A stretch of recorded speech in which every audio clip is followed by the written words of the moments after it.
किसी ने बड़े कमाल की बात कही है कि मिट्टी के मटके की कीमत और परिवार की कीमत सिर्फ बनाने वाले को पता है, ना कि तोड़ने वाले को।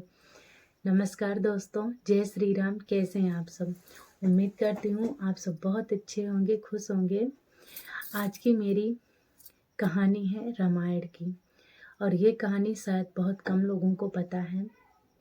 ये प्रसंग उस काल का है जब हमारे प्रभु श्री राम माता सीता के सहित भैया लक्ष्मण के सहित वनवास गए हुए थे।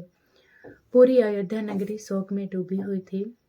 तो होता क्या है, एक रात्रि माता कौशल्या अपने कक्ष में विश्राम कर रही थी, तो उन्हें महल की छत से किसी के टहलने की आवाज़ आई। तो एक दो बार तो वो सोचती हैं कि ऐसे ही होगा, मेरा भ्रम होगा। जब ये आहट, घुंघरुओं की आहट बार बार आती हैं, तो वो छत जाती हैं और वहाँ देखती क्या है कि सुतकीर्ति जी जो शत्रुघ्न जी की पत्नी थी, वो महल में टहल रही हैं। वो उनसे पूछती हैं, बेटा आप यहाँ कैसे? रात्रि बहुत हो चुकी है, सब ठीक तो है ना? आप यहाँ क्यों हो? तो वो बोली, और शत्रुघ्न जी कहाँ हैं? तो सुतकीर्ति जी बोली, माँ आप नीचे चलिए, वहाँ चल के मैं सब बताती हूँ, यहाँ कोई सुन लेगा। दोनों नीचे कक्ष में जाती हैं। सुतकीर्ति जी बोलती हैं, शत्रुघ्न जी को तो देखे हुए 13 वर्ष हो गए, और उनकी आंखों से आंसू की धार बहने लगती है। माता अचंभित होती हैं और उसी समय पालकी तैयार कराती हैं और शत्रुघ्न जी को ढूंढने के लिए नगर में निकल पड़ती हैं। पूरे नगर में ढूंढती हैं, पूरी अयोध्या में ढूंढती हैं, और शत्रुघ्न जी उन्हें कहीं नहीं मिलते। अंत में वो बहुत अचंभित भी होती हैं कि क्या हो गया, कोई अनर्थ तो नहीं हो गया। और अंत में वो अयोध्या के प्रवेश द्वार में जाती हैं, और वहाँ जाके वो प्रवेश करती हैं, और उस तरफ नंदीग्राम था जहाँ पे भरत जी तपस्वी के भेष में रह रहे थे। वो वहाँ जाती हैं, कुटी में प्रवेश करती हैं। कुटी के अंदर एक चट्टान थी, शिला थी।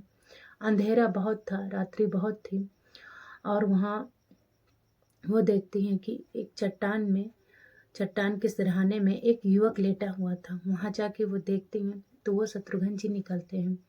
उनके सिर में हाथ फेरती हैं। शत्रुघ्न जी उठ के बैठते हैं और हाथ जोड़ के बैठ जाते हैं। बोलते हैं, माँ आप यहाँ कैसे? मुझे बुला लिया होता, मैं आ जाता, आप यहाँ क्यों आई माँ? उनको प्रणाम करते हैं। माता पूछती हैं, आप यहाँ कैसे? शत्रुघ्न जी बोलते हैं, माँ मैं प्रतिदिन रात्रि को यहाँ आ जाता हूँ। वो महल का सुख वैभव, वो राज वैभव मुझे नहीं सुहाता। क्या ये इतना बड़ा माँ सुख वैभव जो है, राज वैभव मुझे भोगने के लिए मिला है? मैं नहीं भोग सकता वो महलों का सुख। मुझे वहाँ नहीं नींद आती। मेरे बड़े भैया वन को चले गए, मेरी भाभी मेरी माता समान वो वन को चली गई, मेरे एक भैया और उनके साथ वन में चले गए, और मेरे एक भैया बनवासी की तरह वो जीवन बिता रहे हैं। तो क्या महलों का सुख, राजभोग सिर्फ अकेला मैं भोगूं? मुझसे ये सुख नहीं भोगा जाता माँ। मुझे वहाँ नहीं नींद आती, इसलिए माँ प्रत्येक रात्रि को मैं यहाँ आ जाता हूँ। जो भी नींद आती है मुझे यहीं आती है। तो माँ अचंभित हो गई और वहाँ से चल पड़ी महलों के लिए। तो जो रामायण की गाथा है ना, वो भोग की नहीं, त्याग की गाथा है। जितने भी रामायण के प्रसंग भरे हुए हैं, वहाँ हर कोई एक दूसरे के लिए त्याग कर रहा है। बहुत ही प्यारी और दिल को छू लेने वाली कहानियाँ हैं रामायण में। और रामायण के जितने भी प्रसंग हैं, सारे के सारे दिल को छू लेने वाले हैं। तो ये कहानी हमें अपने बच्चों को, और रामायण का पाठ हमें बच्चों को प्रतिदिन पढ़ाना चाहिए। और आजकल क्या हो रहा है कि बात बात में झगड़े हो रहे हैं, भाई भाई की फूट पड़ रही है।